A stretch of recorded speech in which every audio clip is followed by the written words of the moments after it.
Welcome to the Health Fix podcast, where health junkies get their weekly fix of tips, tools, and techniques to have limitless energy, sharp minds, and fit physiques for life. Hey, health junkies. On this episode of the Health Fix podcast, I'm doing another solo podcast, so you get me, Dr. Janine Krause. And on this episode, I want to talk about the most, I would say, impactful thing you can do for your health in 2026 and beyond. What is that? Stay tuned. I'm going to tell you. So let's get into the podcast. So one of the biggest complaints I hear from folks is fatigue. And it stems from brain fatigue, but also can be decision fatigue. It can be just general fatigue. It could be fatigue after eating. It could be fatigue early during a workout. I mean, I could come up with many fatigue statements. And it often comes with a foggy brain. It often comes with, I'm feeling stiff in the morning. It takes me a while to kind of warm up. I'm also hearing about things like, I just don't feel like myself.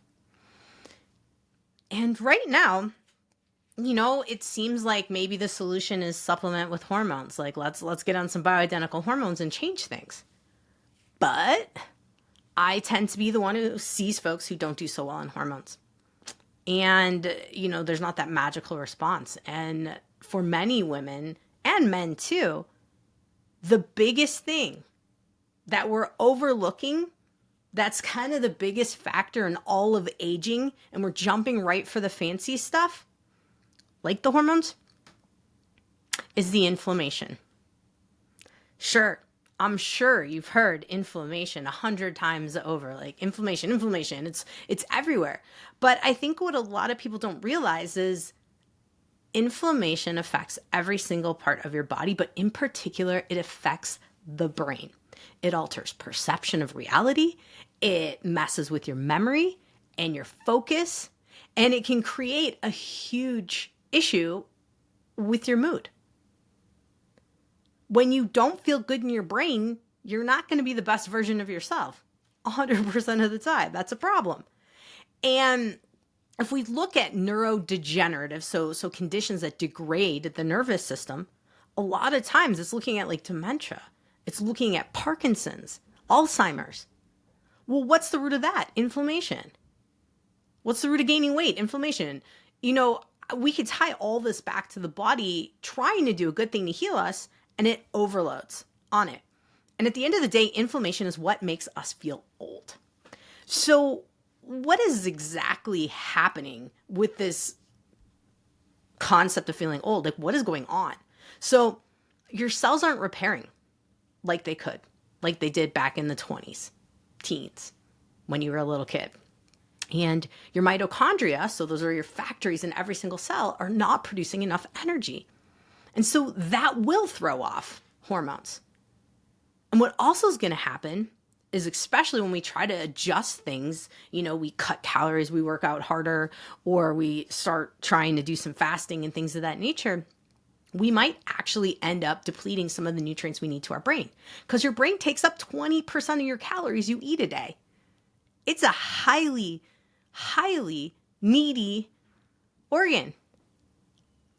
And what happens, and this is something that I see so commonly, and it happened to me too, and this is why I feel like now's the time to kind of talk about this, because my podcast previously, episode 591, I talked about kind of what I learned in 2025 about health in general and my health.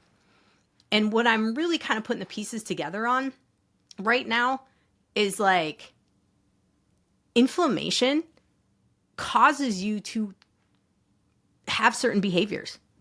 Like, I never was a sweet eater before.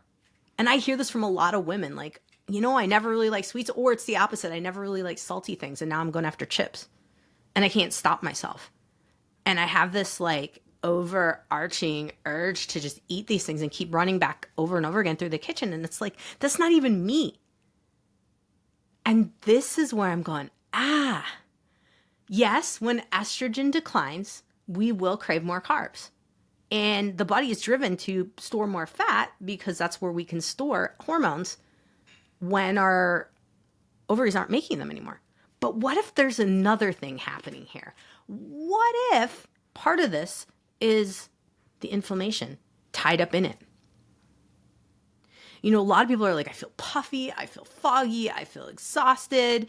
And they go through all the labs and like nothing comes up. And they're like, this is aging. Well, it is, but it's because of inflammation. And inflammation isn't really the enemy. I want to make sure we know that. Like it's a great signal. It's something we need to start paying attention to. Where do I feel inflamed? Where do I feel puffy? Am I brain foggy? Am I achy? When am I tired? Taking note of every single thing that exhausts you, including people and situations. This will give you a ton of information about what's going on inflammatory wise in your body. And so, yes, inflammation is your body trying to protect you. And acute inflammation will heal. Like if you trip and fall and you twist your ankle, yeah, it's going to swell up. Yeah, that needs to happen. But it shouldn't keep staying swollen for life, which I see for a lot of people. That inflammation in that ankle never goes away. And now we end up with stiff ankles that are puffy and for lack of a better term, look like kinkles because they don't have the shape they used to. And we don't want that. I don't want that. And so the more inflamed that your body is, the more it's going to drain your energy, especially if it gets to the brain. And this is one of the things I'm starting to realize when we talk about, you know, trauma in the body and trauma in the nervous system and why people wouldn't lose weight. It's inflammation. But why? Trauma causes inflammation. Cortisol causes inflammation.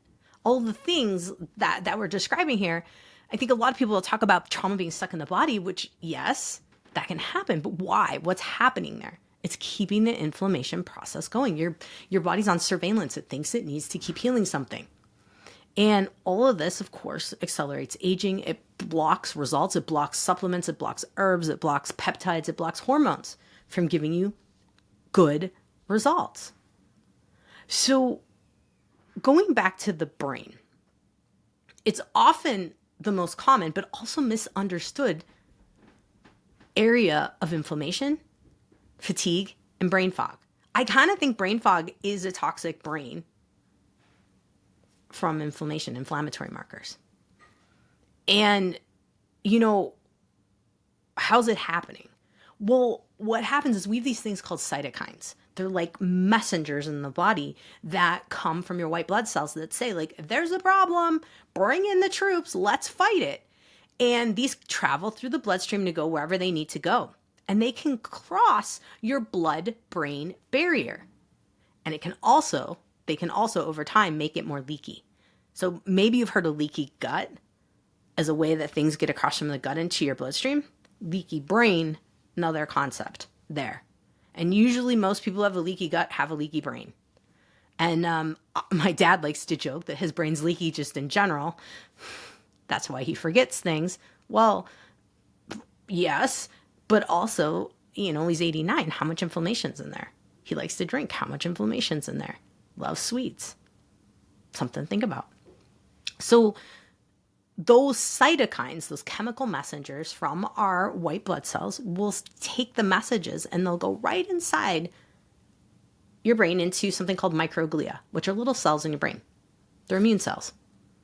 And they're going to trigger them to go on defense. That's a defensive state the brain gets into. It's not a high-performing state. Think of it this way. Whenever you're feeling defensive, like someone's, you know, criticized you and you're on defense, you go to a low vibe energy, right? You feel down about yourself. And that doesn't help us to heal. And trauma kind of puts us in a low vibe state. You know, I'm thinking of all the things that can affect how we specifically perform in the brain. And if the brain's not working right, let's put it this way. If we take it to another level, a lot of folks are talking about rewiring the brain. I've mentioned it, you know, and changing your thoughts and your processes and, you know, going from being negative to being positive and things of that nature. Why is it so hard to change how we think? Why is it hard for some people compared to others? I have to think that it boils down to a certain level of inflammation. The more inflamed you are, the more inflamed triggers you have, the more things that bring in inflammation, the more your brain's not going to work like it should. And the clear thoughts don't come. I've noticed in myself, and maybe you've noticed as well, if you've had a day where you didn't eat that great day before, maybe it was a holiday, the day after you don't feel so great. And usually when you don't feel so great, you don't make great decisions. I had a period of time where I would snap pretty quickly on folks that would, pressure me to do certain things, hurry up with certain things. And when I look at it, I'm going, well, it was like in the peak of being stressed. And for me, back that time, it was skipping meals and then eating a bunch at dinner time because that was the time I could get food in. Well, if you're not eating all day and your blood sugar's dropping and you already have an inflamed brain, might not be a good idea. Now, folks tout fasting, and I've touted it too. I think it is beneficial. But when we're consistently doing it and underfueling ourselves, now this could be a problem. Now, let's go back to the brain and the brain processing. When we get the microglia all excited, like all of those little immune cells in the brain get super excited, they're going to slow down the processing of the brain. And they're going to be like telling the brain, like, something's going on. We got to fight it. Well, that slows down your thinking process. You have trouble focusing. You have trouble finding words. And your mental ability to like crunch numbers or think through complex problems drops off. And this is because your brain tries to conserve energy for survival. Not clarity, not creativity, all those things. And I'll hear this from so many folks that I've lost my creativity. I can't come up with anything creative. I can't think of new thoughts. I can't, be a thought leader. Might be because your brain's in fight or flight mode. And as I mentioned before, your brain uses about 20% of your caloric intake. That's wild. But it also shows you if you are in fight or flight and your brain needs to be on point to help you in survival, of course, the like extraneous activities like being creative, coming up with new ideas, all that stuff is not going to happen. So I hear the common term of like, I have ADD, I have ADHD. And yes, these are valid conditions. But how much of it is also related to brain inflammation, and how could we improve ADD, ADHD, and maybe not rely as much on meds if we can get the inflammation down in the body? Something to think about. I'm going to talk about some ways, of course, a little bit later in the podcast. Now, if inflammation reduces your brain energy, so the body uses something called ATP, adenosine triphosphate. That's our like currency in the body for energy. And if the body's needing to make extra ATP, we turn on the mitochondria, the factories in all of our cells, minus, of course, our red blood cells. They don't have mitochondria. So if the body's trying to get more brain energy, it's going to try to upregulate ATP in the brain.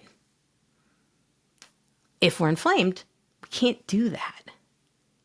And so we'll get worn out with simple tasks. Multitasking just doesn't happen. Decision fatigue, so decision-making doesn't happen.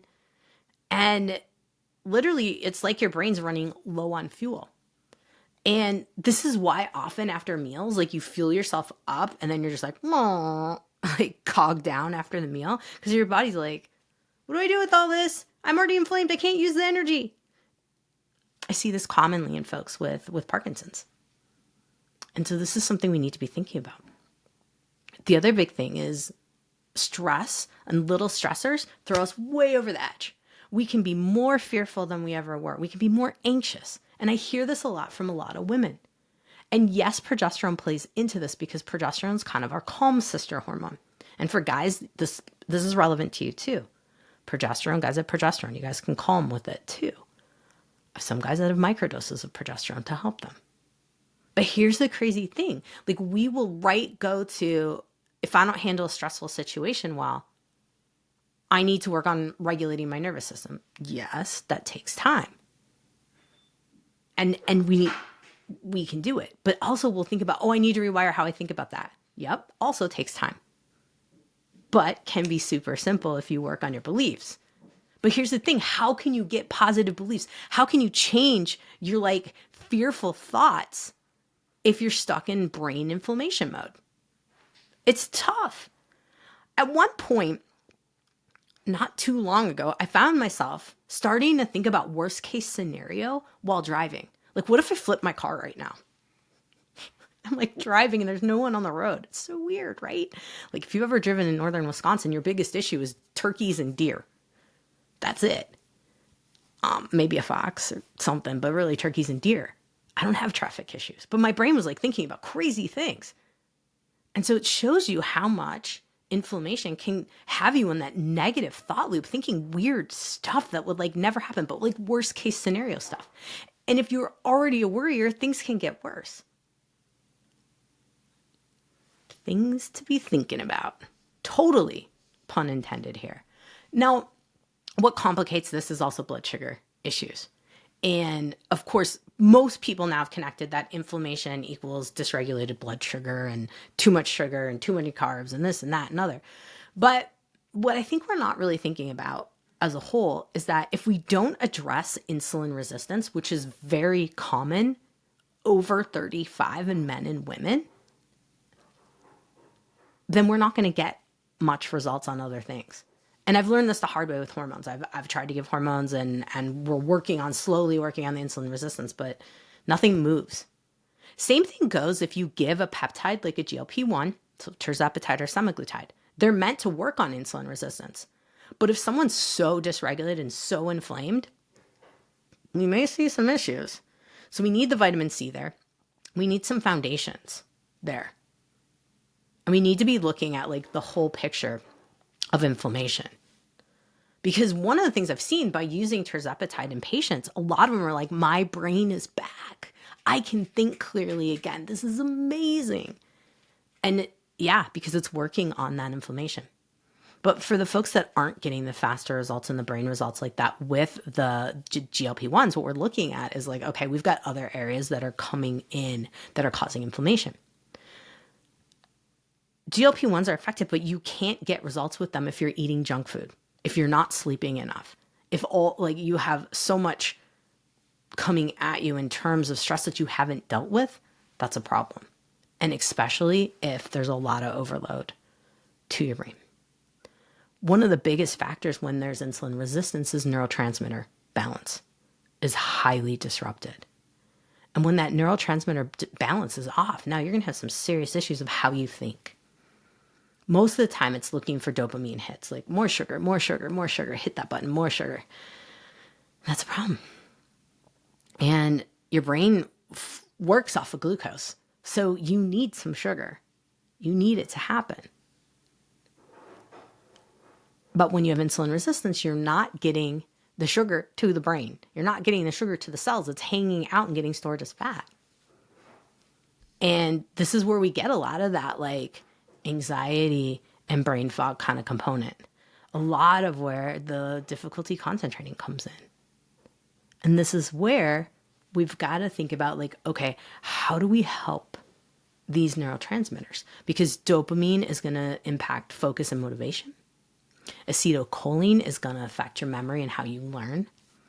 Serotonin is going to affect mood and mental stability. Especially going to help you to not head towards the depressed, sad side of things. Now, all three of those are affected when the brain's inflamed. Like I mentioned before, leaky brain can happen when the gut gets leaky, but we can also end up with leaky brain the more the blood sugar's off for longer, the more the body's chronically inflamed. But also, if we've got mold toxins, some mycotoxins, we've got Lyme disease coming in, we have a brain injury that happens, or someone who's had a history of a brain injury is more prone to leaky brain inflammation. We're also looking at toxic food, toxic air, toxic water. And In future podcasts, I probably will talk more about water, because I'm finding that even if we do our best to filter with, say we have a Berkey, say we have RO, so reverse osmosis, there can still be some issues going on that we're not able to tackle when it comes to the water. And part of it is what minerals are in the water, because reverse osmosis is going to pull a lot out. You got to put things back in. But then also, if we're looking at just using our fridge filter, is not enough. It is not enough for what's in tap water these days. So we've got a lot to think about when it comes to water. So stay tuned for those podcasts in the new year. Now, the other big thing is like when we sit in fight or flight mode, the brain's on, right? It's trying to figure things out. It's trying to find a solution for us. And we're stuck in sympathetic state. Oddly enough, we want more glucose and fuel to the brain, but we divert blood away from it, which is weird. Why would we not have more blood? We also divert the blood away from the gut. And so digestion and detox suffer. And so the more stressed we are, the worse digestion gets. More chance for leaky gut. The more chance for leaky brain. So I'm sure I've probably kind of beat a dead horse at this point now in terms of like all of the things that contribute to inflammation. So how do we tackle this factor? We do have to look at food. Everything that you drink or eat, anything that goes in your mouth, up to mints and gum, all of that stuff. We got to look at how that impacts us. The food market in the US still has the ability to have an error of 20% on its labels. That's scary. So choose food that doesn't need a label. That's my answer to that. Same thing goes down the lines of what's going on with your drinks. You know, if you're still drinking soda at this point and you're not, I just don't know what to say. Like, yes, there's cleaner soda brands and things like that in nature, but the sugar hits pretty high. Kombuchas, you know, there are some that are better than others. It's so important to look at what you're drinking. And especially if you're getting the 0-calorie ones, because sucralose and a lot of the other fake sugars out there are not doing you any favors. Stevia has a synthetic side to it that isn't so great for a lot of people. Monk fruit, you want to make sure it's actually monk fruit. I mean, there's some big factors you want to be thinking about here when you look at what you're drinking. The other side of this, like I said, is air and water. I already talked about water. Air quality in your home is important. And it boils down to, if you have carpets, you want to be cleaning those, deep cleaning them well. If you have rugs, getting them out, taking care of them. The lower the load of histamine producing all the dust mites and all that stuff that's on these, the lower amount of the histamine that's produced by those in your body, the better. Because histamine is the neurochemical that triggers an inflammatory response. So lowering histamine load is incredibly important.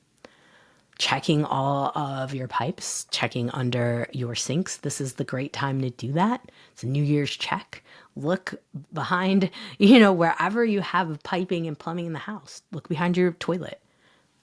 Double check that nothing is leaking. Get up in the attic. Get somebody in the crawl space if you can't do it yourself. So important to know if you are getting exposed to things in your home. Because these are the chronic low-level inflammation producers that cause us to age fast and keep the inflammatory train going. And you can do all the things you want to right. And if your home's toxic, well, you got a problem. Changing your air filters. They say to change them, I think quarterly. Depending on where you live, I would be looking at monthly, especially if you live in a very urban area, city. Now, the other big thing we need to be looking at, and I've already mentioned stabilizing your blood sugar. Blood sugar stabilization is so important these days because I think we are designed as a society to just inflame like that. And probably because we have toxins in our environment we can't control.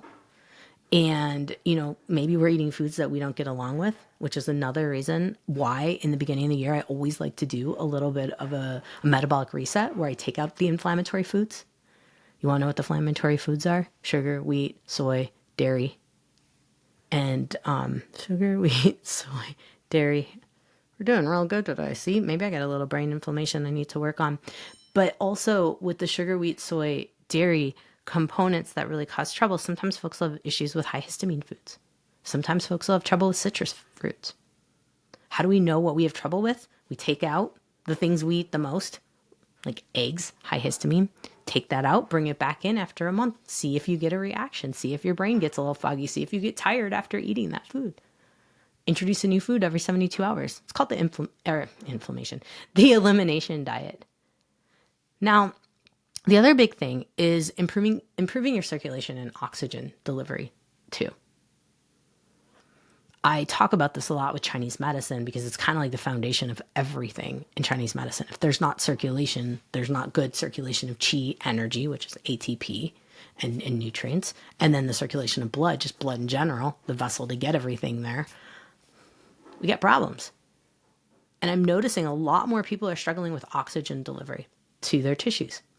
I will see they're not anemic, but they have blood cells that are like red blood cells that are heavily packed with hemoglobins to carry extra oxygen.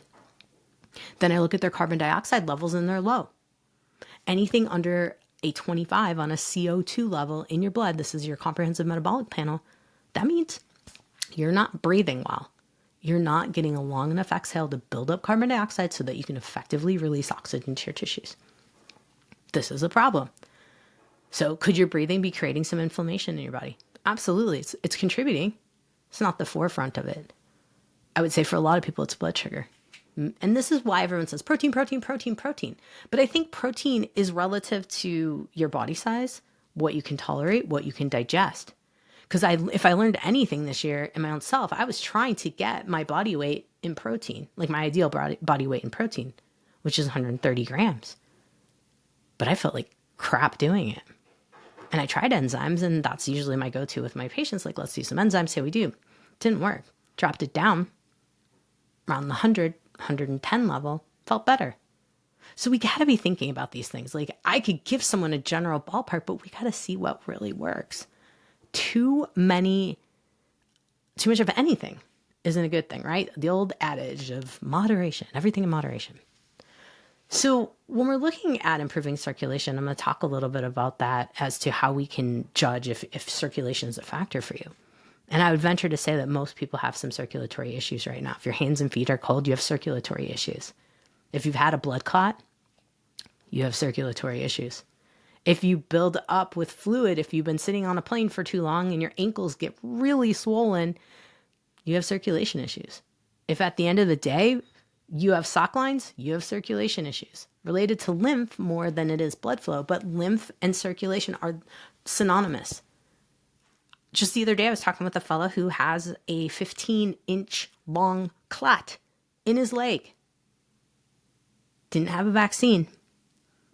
Was spiked, likely.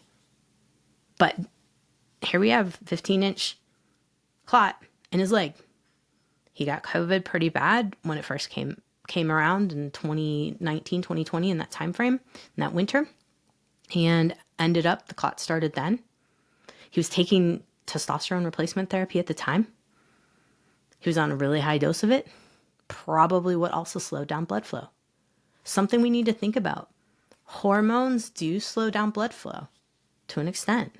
It's why they say birth control can cause blood clots. Too much of hormones can cause thick blood. We got to watch this. A lot of clinics are overdosing their people with hormones just to try to get them to feel better. They have good intentions. They're just overdosing. And I learned that the hard way a long time ago. So I microdose on the hormones.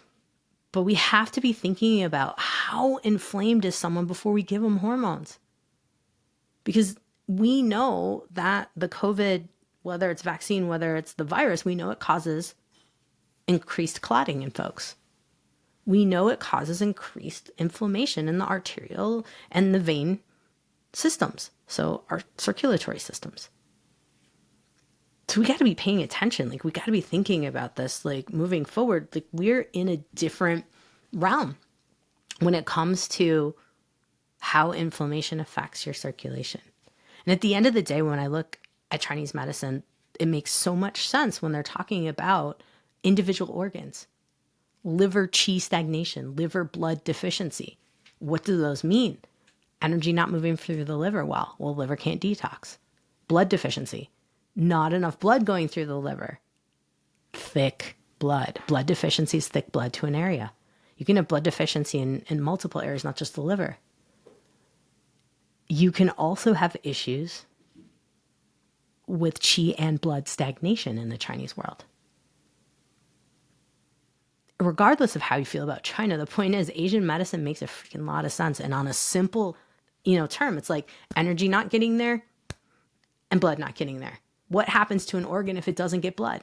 Dies. What happens if you sit on your leg for too long and then you try to stand up? Feels kind of dead, doesn't it? Imagine that happening to certain organs of yours. So, nevertheless, the idea here is to improve the blood flow. We've got to do that as part of our inflammatory or our anti-inflammatory process. We also really do have to start looking at the nervous systems. And yes, I mentioned trauma, but also just in general, show me a person that doesn't have a little bit of trauma of some sort. Show me someone that doesn't have a little bit of negative beliefs that they've brought up in their life of how they feel about themselves, the world, situations. The whole idea is life happening to you or for you. Likely you've heard that by now. But the point is you were programmed from a young age to think a certain way. And then you add some media on top of that is based on fear. And guess what happens? Total fear. Then you get an inflamed brain. Nightmare.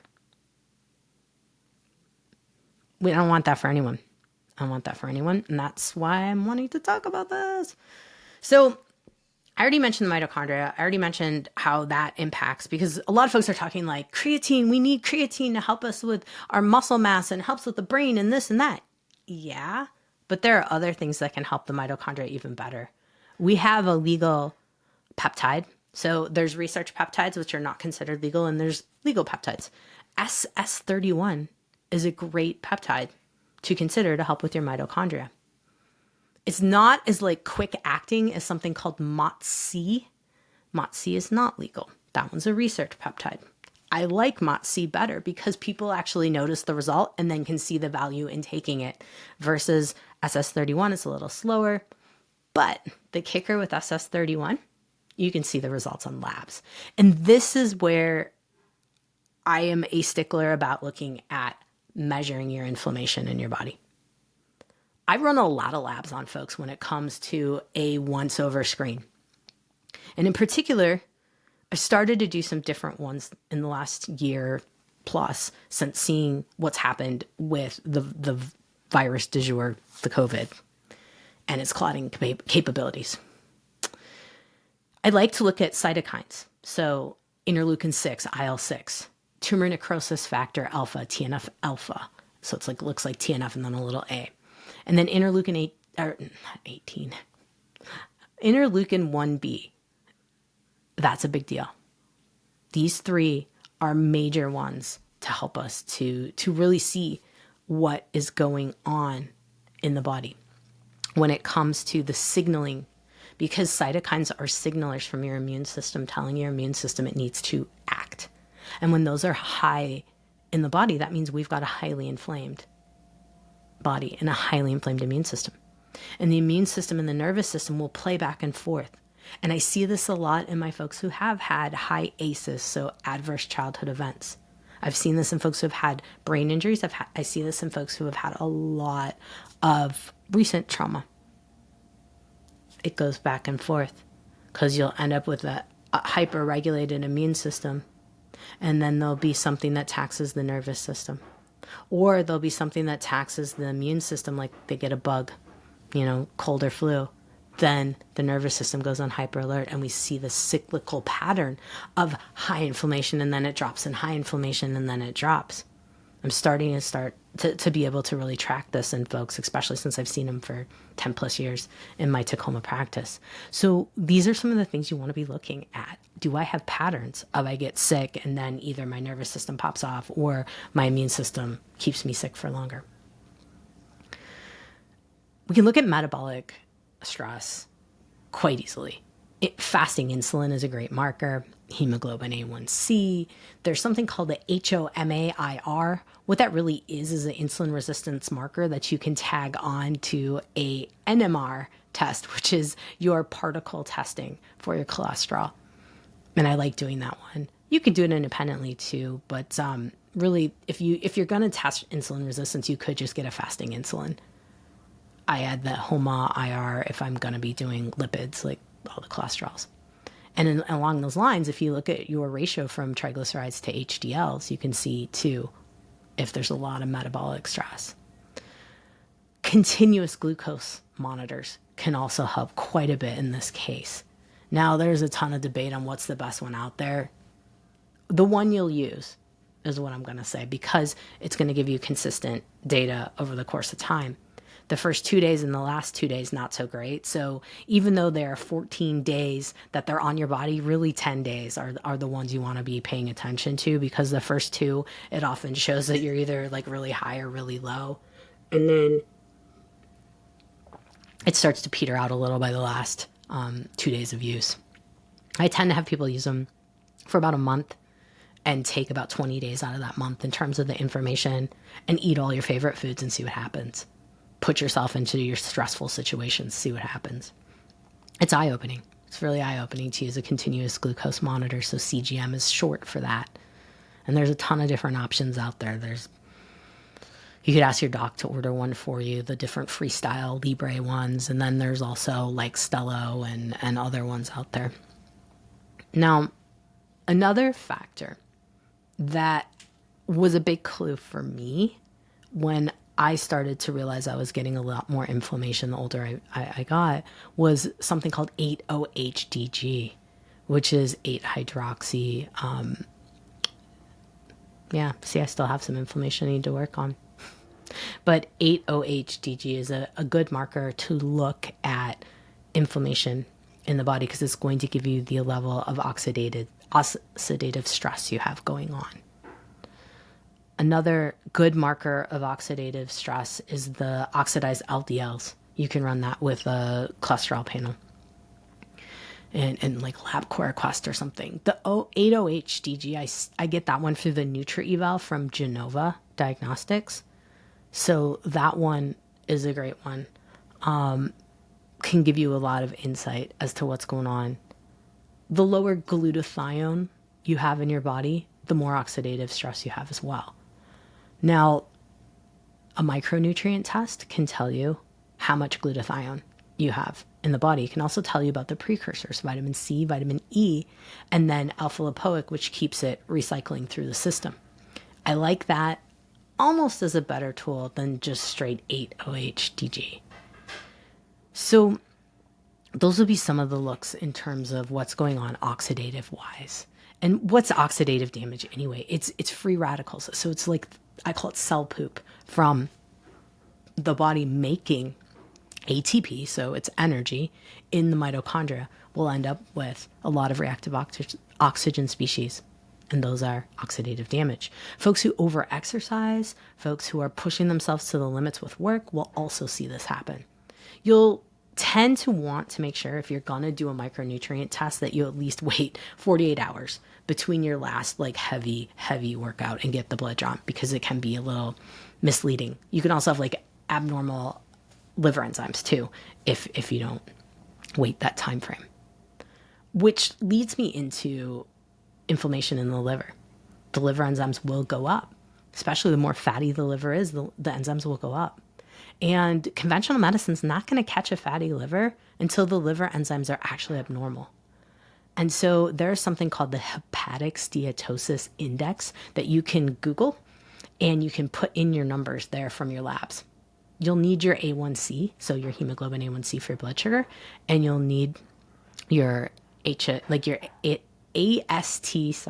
AST and your ALT liver enzymes to be able to determine what's going on there. So that's a fun one. You also need your BMI, so height to body weight calculation for those. And when I say A1C, the part of it for the hepatic steatosis index is they're looking to see, are you diabetic? Are you not in that range? Because they'll ask you a yes or no question. But the hepatic steatosis index is very interesting and predictive of if you have fatty liver. The best part about this is I've seen tons of people this year who have used a GLP-1 microdosed and working with vitamin C and working with just overall inflammation reduction in their lifestyle and their habits in food and diet. And liver enzymes have come down, which means their liver is becoming less fatty. That is huge. That is incredibly huge for reducing inflammation in the body. Now, because the liver and the gut are connected, we got to talk about gut leaky stuff. So gut integrity, intestinal permeability, if you want to talk about it, the fancy term. So zonulin is a common marker for just looking at leaky gut. And one of the markers you could get, it's an add-on to some of the specialty tests. I tend to like to look at calprotectin, which is an inflammation of the gut lining. Lactoferrin is another one. You can order those through a stool test with LabCorp. You could also do it through Quest, but you could do something called the GI map, and that'll show those. Genova Diagnostics also has great testing where you could see that as well. Now, there are some interesting ways to look at the nervous system in the brain and assess for their inflammation.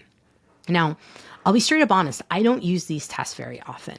Usually I'm going to run these if someone has a neurodegenerative condition like Parkinson's or Alzheimer's and they've come to see me, or I am going to use them for someone who's just had a brain injury. There's something called a S100B protein, and it's kind of a generic marker, but it looks for liver, brain, and kidney injury. And it will also show any inflammatory processes and infectious processes going on. So it's generic. So you don't really know where exactly it's coming from, if it's the liver, the brain, or the kidneys. But based on your symptoms, you can kind of figure what might be going down. Now, there's something called the GFAP, glial fibrillary acidic protein. And this is a blood-based marker, and it shows the early detection of neurodegenerative conditions and neurological injuries. So you can see if there's been some damage with someone there. The other one there that we have now for looking if someone has an Alzheimer's risk is something called p-tau, P-T-A-U, and that's via LabCorp. And we can do that one as well if you're thinking that your nervous system inflammation is now going to another level.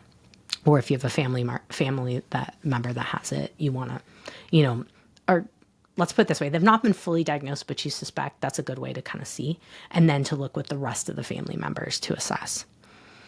Now, the other, probably my most favorite one to look at for nervous system overload and like how are you doing with tolerating life in general is the heart rate variability. I love heart rate variability. I've looked at this for years and years in different methods, but at the end of the day, if your heart rate variability is going down, it's dipping, it's staying down instead of like slowly going up in response to your cardiovascular workouts, you've got a problem. Your nervous system's tanking. And could it be overtraining? Sure. But could it be looking at lifestyle factors? It's going to be a clue something's off, but it's also a great marker to use to see if things are improving. And these are like watches that you can use, the Oura ring, those kind of things will look at HRV. Now, if we're looking directly in the blood to assess how inflamed are we in the vessels, fibrinogen is a great marker in the blood. High sensitivity C-reactive protein too. ESR, which is your SED rate, can tell us like how sticky is the blood. Homocysteine is a marker for the liver that tells us about circulation as well. And then there's something called ADMA that's also used. I don't use that one as commonly, but wanted to mention it just that it's out there. Now, the other biggie for looking at nervous system and circulation is resting heart rate. You could check your resting heart rate and see if it goes up and watch it overnight.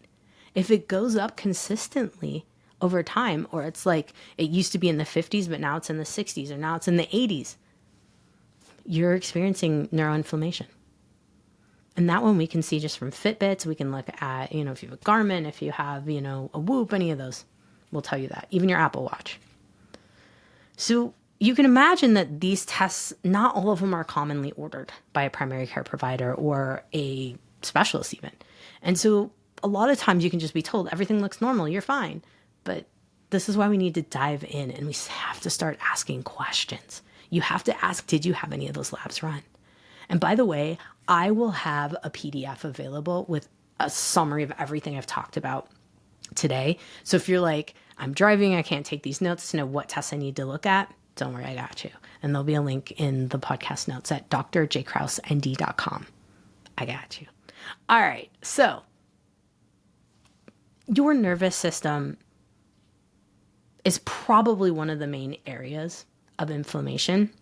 If you've dialed in your sugar, you're eating clean, you're working out, you live basically a non-toxic lifestyle in terms of what you can control. And I'll be honest, most people come to me and they're like, Doc, I'm doing all the things. And I'm like, okay, let's see. We check it off. And I'm like, yeah, they kind of are doing all the things. But cortisol's kind of fueling it. When you're going through perimenopause, you're into menopause, you're going to have some metabolic dysfunction because cortisol is going to be wonky. And then you throw in life and now we got some more wonky. This is where, when I started looking at this and I really thought about it for a minute, this is where I decided, you know what? I do think microdosing GLP-1s is useful. And that's why I decided to do it myself too. Yes, because I wanted people to get a win with their weight, but I also was like, you know what? We have too much data and I'm hearing too much, it's just too much, it's too good. It's too much not to say no to it. But I don't think the high dose levels are helping anyone. I max out at 5 milligrams and I'll push it on some people just to try to get a little bit more weight loss, but I want it to drop back down and I want it back down below the 2.5. 1.25, even half of that may be a sweet spot for some folks. But we don't want to be going up and staying at the 12.5, which is the max amount of tirzepatide, for example. Now, what about GLP-3s? I think they can be incredibly helpful too. I just haven't gone there with as many people, so I don't have as much data for you. On the handful of people in my practice that have used them, it works the same as tirzepatide. So I think they both are beneficial. I don't tout semaglutide because I don't think it has the brain inflammation capability that the other two do. So just a little thought there. Now, how else am I helping the brain? Well, for a lot of folks, I'm looking at, okay, if we microdose a little bit of, let's say, tirzepatide, but we don't want to get a huge weight loss or we don't want to mess with appetite too much. Or say someone has a really slow gut and they're terrified to use a GLP-1. Awesome. Let's use KPV. KPV has been around for a long time. And while it is one of the ones that is a little iffy to be able to use right now, if you can get a hold of it, it's amazing. It's part of the CLO-KLOW combination with the BPC 157 and TB 500. That's a blend that helps with muscles, tendons, ligaments, skin, hair, all the things. What really helps with hair more than anything is the copper GHK in terms of that peptide capability. But what CLO is a combination of the ones for the tendons and ligaments, the BPC and the TB 500, the copper, GHK, and the KPV. I love that combination. I don't know how long it's going to be available for now. So what I'm going to say is if you're noticing that you're inflamed, but you don't necessarily feel like you want to do a tirzepatide or a retatrutide, then try KPV. It can be used with injection. There's also nasal sprays of it. Certain companies have it. And as we're figuring out the lay of the land in 2026 with peptides, I'll keep you updated on where to find these sort of things. Now, here's the other kicker. If you're like, I can't find any of this, I don't want to use a research peptide site, you're in luck. A fella named Royal Lee, back in the 1930s, so he started his companies like 1929, but in the 1930s, he started developing things called PMGs, protomorphogens. What they are peptides. They're a little bit more expanded than the average peptide because he's using animal parts. So it's really popular right now to get liver, right? An animal liver, take a cow liver supplement. Well, he created this whole sequencing where he extracts the protomorphogens. So these are specific peptides from, say, the pituitary gland, from, say, the adrenal gland, or even from the brain of cows. Now you may be thinking, oh my gosh, mad cow disease is going to be a problem. They test for that. So if we're ending up where we don't have the access to certain peptides and we want to help with brain inflammation, looking at what's offered by the company Standard Process, they're out of Wisconsin, Palmyra, Wisconsin. I've been to their facility. Amazing. They're on point. Trust the company. They're good stuff. Now, here's the interesting thing. They have pituitary. So pituitary is your main signaler coming down to your body. They also have hypothalamus, which is higher up from the pituitary. So that's like mission control, sends down to the pituitary sends to out signals to your hormones. You could use brain protomorphogens specifically for what you're targeting. Pituitary would be helping with hormones. It would also be growth hormone.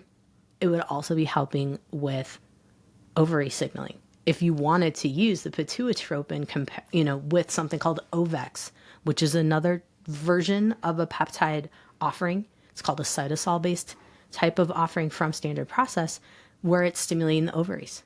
So you could take the pituitary and then message down to the ovaries and support that particular complex. Drenotropin, adrenals. So if like my adrenals are, I'm super jumpy when there's a loud sound behind me, I think my inflammation is coming from my nervous system, I would consider putting the drenotropin, which helps with the adrenals, combined with the neurotropin, which helps us with the brain-adrenal connection. See if you can help support those two while you're working on blood sugar, while you're working on other things. I've used these together with GLP-1s to kind of bring the whole process in order, especially when someone has been afraid to use what's known as the Cognition peptides. They're bioregulators. So there's something called xenolutin. It's bio-ovary. And if we're looking at the number and letter that go with it, it's the A15 bioregulator. And this one's great for rebooting the ovaries or helping someone that lost their period because of stress, or someone that is going through menopause, perimenopause, and they want to kind of give as much as they can back to those ovaries to keep them producing hormones as much as possible. But they're also looking at the inflammation side of things, and they didn't start hormones yet. That's something to consider. I'd also even pair these with hormones too at a microdose if I was going to do it. But at the end of the day, what I'm saying here is that if our peptides go away, and the bioregulators go away in 2026, we have options. Standard Process, Royal Lee was on top of it in the 30s. These have been around a long time. I've used them for my entire practice and really starting to ramp them up now because I just want to make sure we have something. Now, I just mentioned those. There's ones for the liver. There's ones for the bladder. There's ones, you can name it, bone, every single thing, just like the Cognition peptides, which are the peptides that Vladimir Cognition developed in the 70s in Russia. And we can mimic this stuff. So if it goes away, we got it. If you go to Europe, then grab some. But here in the US, we don't know what's going to happen. So that's why I said I got you, which is why I'm going to lead into, I'm going to create a community to help folks work through this and kind of take some of the tidbits from Chinese medicine, because a lot of the idea of protomorphogens and things in that nature came from Chinese medicine. Because the Chinese, if they felt like their heart energy was deficient, they would eat animal heart. If they felt like their liver was deficient, they had liver blood deficiency or anemia, they would eat liver. Every single organ is an option in the Chinese medicine. I've read, all of it in the principles. And so now it's popular to take the different organs, but the difference between organs and protomorphogens and peptides is that if you take a whole organ, your body's got to figure out what it needs from that organ. But if you're doing a bioregulator or you're doing a protomorphogen, that's more pinpointed to help you out. So there you have it there. Now, I teased a little bit about SS31, the peptide that helps to reset the mitochondria. I think that one is a great one to pair with a tirzepatide or a retatrutide. If you're up for experimenting a little more and you need like a win on some energy, MOTS-C is a game changer. It burns like the dickens when you inject it, but it is worth it. So we'll be seeing a lot more of SS31 because it is a legal peptide. You can get a hold of it. Whereas MOTS-c, hit or miss. That's where we're at with the mitochondria. And I do think that if we're going to work on inflammaging, we do need to at least support our mitochondria at least twice a year with a little bit of SS31. And if you're really depleted, then consider trying to find a good source of MOTS-c. Now, when it comes to the brain and cognition and preventing Alzheimer's, dementia, and other neurodegenerative conditions, but also getting your brain back, we have options. There are peptides called Cmax and Selink that can be used with a nasal spray, but they can also be injected. We also have something called J147, which is an oral peptide, and it enhances the mitochondria, so little factories that make ATP, function in your brain. It's pretty cool. So it's helping produce ATP in the brain, and it's more potent than SS31 and other things when it comes to working, because this works specifically on the brain, whereas SS31 is working on general mitochondria in the body. Now, we also have something called P21, which is a little bit harder to get a hold of. And it's coming from cerebrolysin, which is one of the most amazing brain boosting and focus peptides out there. But that one is pretty much only available in Europe now. And the P21 has a nasal spray delivery option. And I have found it at a company called Peptide Sciences. Now, how long that's going to be available, I don't know. But something to consider. J147 or 147, that one is hit or miss where you find it. So you got to be really discerning on your sources. And here's the thing about peptide sources. You want to see their certificate of authenticity and the testing that's been done on these things. Now, if you want to take it to another level, invest a little bit in a third-party company don't invest in a third-party company for testing. That'd be really expensive unless you really wanted to. But invest in an extra bottle of what you're going to use and send it to a third-party testing company to get a readout on what's in there. You can totally do that. Now, here's the thing. If the company's already showing it to you, I would hope that they're going to be sincere. But let's face it, there's a lot of scammers out there, and I think that's why the FDA currently is doing what they're doing to help protect us from scammers. So in this weird time of what do we do with peptides, just stay very discerning. That's what I can say. Now, when it comes to helping your lymph and circulation as a whole, if you're looking like, wow, I really need some help with circulation, there is a bioregulator called Visugen. And this one may or may not be around going forward in 2026. And I don't have really a great substitute for it in terms of a peptide. But I have awesome substitutes for it in terms of Chinese herbs like Nodo ginseng, Dong Quai, and other herbs that boost circulation like ginkgo. So I'm not necessarily worried about this. We got other things. Same thing goes with lymph and moving lymph. There are some amazing acupressure tools. I've done podcasts. I've done presentations on them. Sweating. Number one way to open up your skin and open up that detox capability. There's sauna bags now. There's red light therapy pads. There's steam showers. There's saunas. I mean, there's ways to sweat. If you're not a good sweater, you can train yourself to start sweating. Exercise. Usually the most fit folks are going to sweat the most. So things to think about. I've already talked about HRV in terms of monitoring your nervous system, but you can dial in HRV types of training. So conditioning training to condition your heart, and that'll help with circulation as well. Right now it's really hot to talk about exercise snacks. If you haven't heard of that term, it is 30 seconds going as hard as you can, up to 3 times a day. So 90 seconds a day to challenge your heart. And there's some really cool capabilities of how much it helps to improve your cardiovascular function. So something to think about if you're like, I need something to boost my circulation. The other thing for circulation that I love more than anything, Qigong and Tai Chi.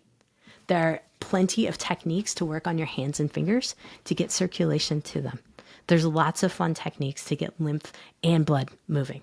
I love this. And I love that Tai Chi has also evolved into having, it's like people who do Tai Chi workouts.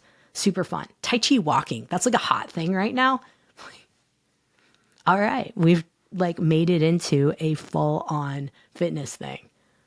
I dig it. Cause back in the day we used to see, folks doing Tai Chi in the park, and we imagine like older folks doing that. And if you're, in your 40s to 60s, you're like, that's not me. I'm gonna do that when I'm in my 80s and 90s.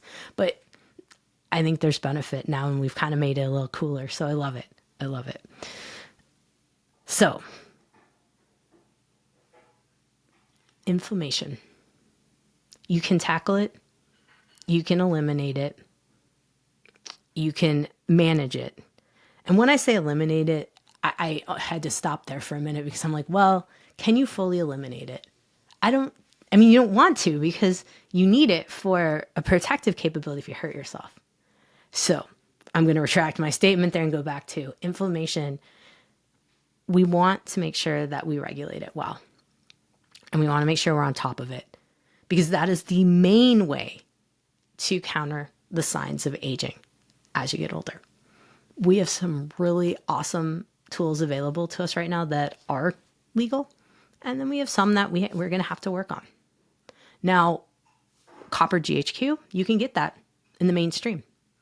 I'm going to be playing with it this year to help folks with their skin. Because if you know me, I used to like to play around with doing injections and microneedling with platelet-rich plasma. Now I'm going to see what we can maybe do with some copper GHQ.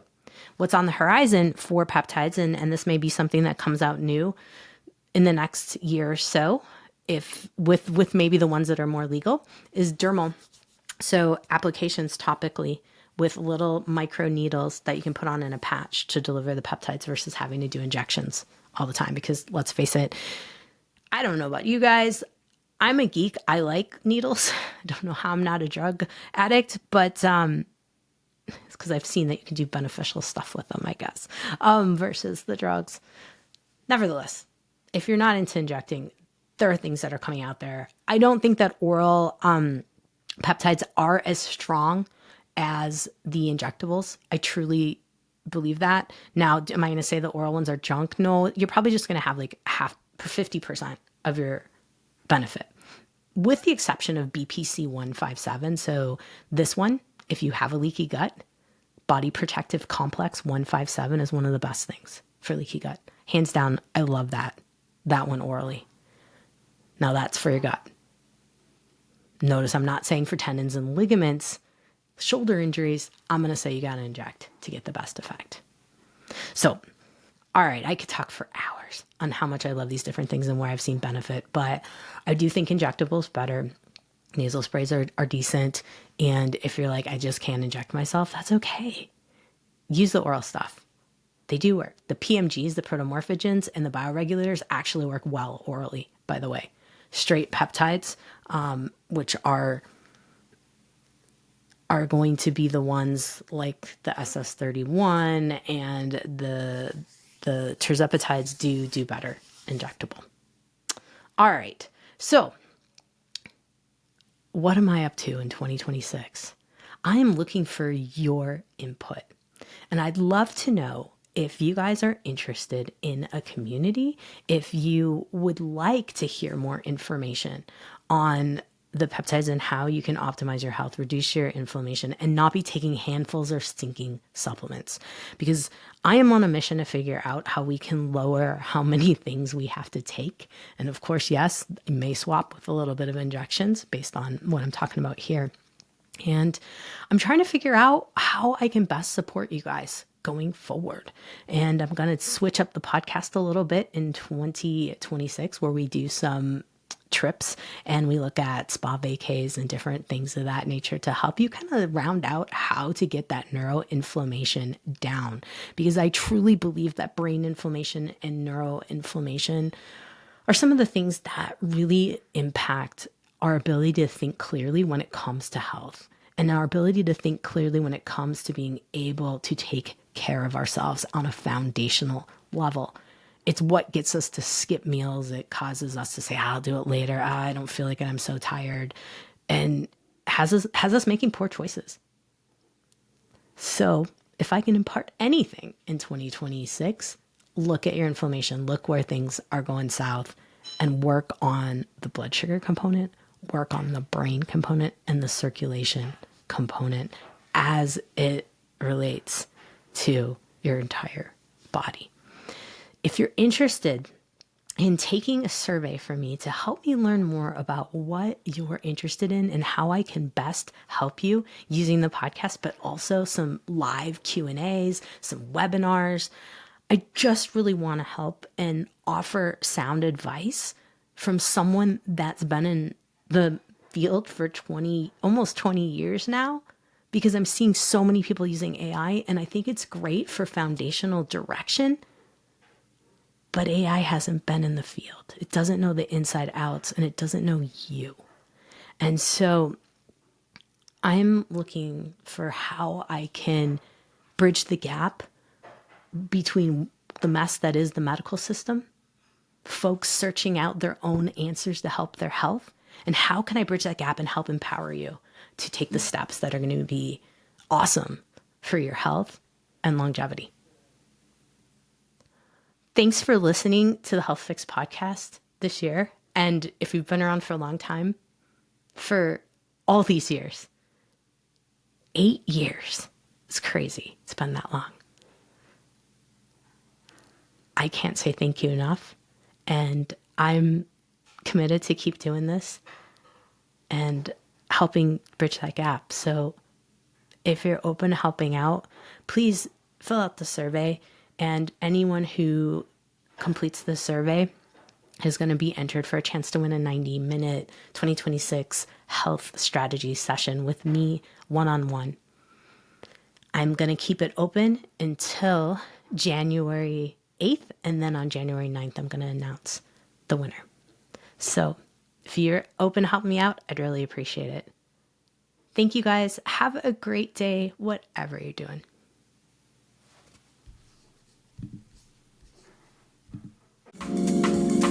Hey, fellow health junkie, thanks for listening to the Health Fix podcast. If you enjoyed tuning in, please help support me to get the word out about the podcast. Subscribe, rate, and review, and just get that word out. Thanks again for listening.